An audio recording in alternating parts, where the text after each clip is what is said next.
బండి సంజయ్కి అదొక్కటే తెలుసు, ఇంకేం తెలియదు. కేటీఆర్ కాంగ్రెస్ పెట్టే బాధలు భరించలేక అందరూ కేసీఆర్ని గుర్తు చేసుకుంటున్నారు. ఇవాళ భూమికి జాడను లేడు, జాడనున్నోడు 3 ఫీట్లు ఉన్నోడు ఎగిరెగిరి పడుతున్నాడు.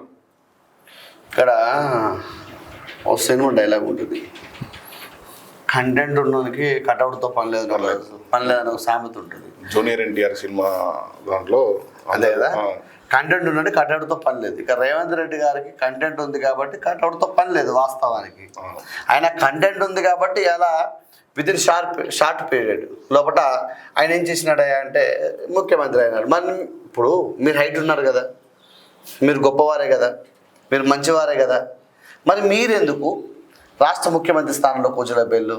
మీరు ఉమ్మంటే సీఎం సీఎం సీఎం అనిపించుకుంటా ఉంటారు కదా. వాస్తవానికి కేసీఆర్ గారు ఉన్నప్పుడు మిమ్మల్ని వర్కింగ్ పాయింట్ చేసిన. వాస్తవానికి హరీష్ రావు గారు కావాలి పార్టీకి దానికి ఒక స్థానానికి అర్హులైనటువంటి హరీష్ రావు గారు కావాలి. కానీ కొడుకు అనే విషయం లోపల దాన్ని ఏమంటారు, ప్రేమ వాత్సల్యంతో మీరు ఈరోజు వర్కింగ్ పాయింట్ సరే మీకున్న టాలెంట్కు ఎమ్మెల్యేలు సరిపడా అనుకుందాం ఇప్పటివరకు అయితే. కానీ మీకు కటౌట్ ఉంది కదా, 3 ఫీట్లు లేరు 6 ఫీట్లు ఉన్నోళ్ళు, మీరు ఎగిరెగిరి పడతలేరు కదా, మీరు మీ ఎమ్మెల్యేలు అందరితో కూడా కాళ్ళు మొక్కించుకున్నారు కదా, సీఎం అనిపించుకున్నారు కదా. మరి అనిపించుకున్నప్పుడు మీరు ఎందుకు సీఎం కాలేకపోయినారు? అంతే కదా, పిఎం కాండి, కటౌట్ ఉంది కదా మీ దగ్గర, కంటెంట్ ఉంది, కటౌట్ ఉంది. సీఎం ఎందుకు పిఎం కాండి, మీరు ఎట్లా భారత రాష్ట్ర సమితి కదా, అంటే దేశం మొత్తం మీదే. ఆల్రెడీ అదే ఇదామనే కదా టీఆర్ఎస్ కాస్త బీఆర్ఎస్ అంటే ఆయన పిఎం అయితే ఈయన సీఎం అయితే అనుకున్నాడు.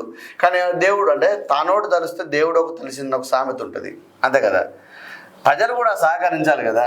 గతంలో సారు కూడా నేను అందరికీ పెట్టుబడి పెడతానని పిఎం చేయని అని చెప్పింది కదా. ప్రతి ఒక్కరికి నేను ప్రతి ఒక్క డబ్బులు పంచడానికి కూడా రకరకాల వచ్చింది. అయితే ఇక్కడ ఏమన్నంటే బండి సంజయ్కి అదొకటి తెలుసు, ఇంకేం తెలియదు. ఏది లోపల వెలుగులో వచ్చింది, కేసీఆర్ గారు దొంగ నోట్లు పంచిపెట్టిండు ఎలక్షన్ కూడా అని చెప్పిండు.